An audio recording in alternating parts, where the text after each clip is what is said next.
இன்றைய ஆன்மீக தகவல். மாசி மாதம் பிறந்திருக்கின்றது. மாசி மாதம் ஒரு அற்புதமான மாதம், தெய்வீகமான ஒரு மாதம். இந்த மாசி மாதத்திலே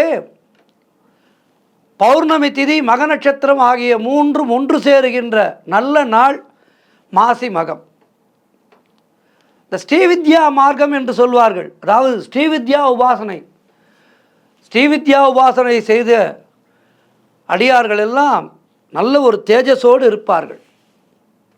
வாக்பலிதம் இருக்கும் அவர்களிடம். ஸ்ரீவித்யா உபாசனை செய்கின்ற அடியார்களுக்கு வாக்பலிதம் இருக்கும். அவர்கள் என்ன சொன்னாலும் பலிக்கும். இந்த ஸ்ரீவித்யா உபாசனைக்கு அத்துணை தூரம் ஒரு மகிமை உண்டு. ஸ்ரீவித்யா மார்க்கத்திலே அம்பாளை தாரா, மாதங்கி, சின்னமஸ்தா, பகலாமுகி, தூமாவதி, புவனேஸ்வரி, காளி, திரிபுர பைரவி, கமலா, லலிதா என்பதாக 10 விதமான சொரூபமாக அவர்களை அம்பாளை அவர்கள் ஆராதிப்பார்கள். அதாவது வித்யா உபாசகர்கள் ஆராதிப்பார்கள். இவ்விதம் 10 அவதாரங்கள் அம்பாளுக்கு ஏற்பட்டதாக புராணங்கள் கூறுகின்றது. மகாவிஷ்ணுவுக்கு மட்டும் அவதாரங்கள் இல்லை, அம்பாளுக்கும் 10 விதமான அவதாரங்கள் இருக்கின்றது. இந்த 10 விதமான தேவி அவதாரங்களுக்குள் ஸ்ரீ லலிதா என்கின்ற அவதாரமானது திரிபுர சுந்தரி என்றும் சொல்வார்கள். இந்த அவதாரத்தை, இந்த ஸ்ரீ லலிதா அவதாரம் எனது மாசி மாதம் பௌர்ணமியிலே நிகழ்ந்தது. அதனால் லலிதா ஜெயந்தி என இந்த நாளை கொண்டாடுவார்கள்.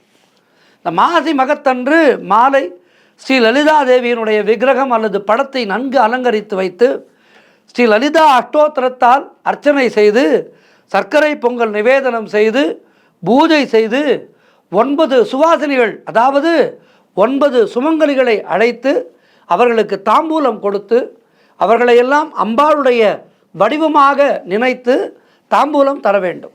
நம்மால் முடிந்தவற்றை தர வேண்டும்.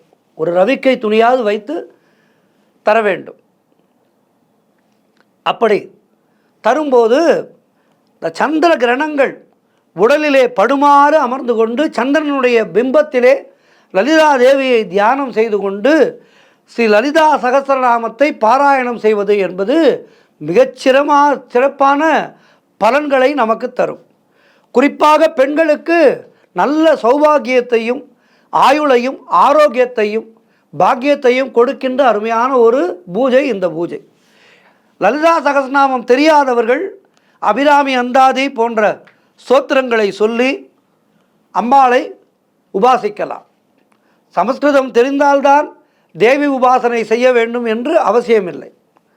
லலிதா சகஸ்ரநாமம் முழுமையாக சொல்ல தெரியாவிட்டாலும் ஓம் ஸ்ரீ லலிதாய நமக, ஓம் ஸ்ரீ லலிதாய நமக, ஓம் ஸ்ரீ லலிதாய நமக, இதை மட்டுமே சொல்லலாம், தவறே கிடையாது.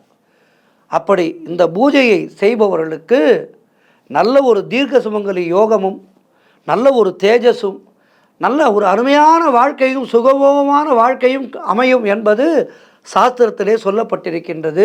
இந்த பூஜையை செய்து நாம் மாசி மகத்தன்று இந்த பூஜையை செய்து நல்லவற்றையெல்லாம் பெறுவோம். அல்லவற்றையெல்லாம் நம்மிடமிருந்து தேவி நீக்கி விடுவார். ஆகவே நல்ல ஒரு ஸ்ரீவித்யா உபாசகரை கொண்டு இந்த பூஜையை செய்து உலகிலே நல்ல வண்ணம் வாழ்வோம். ஸ்ரீ லலிதாயை நமக. நன்றி, வணக்கம்.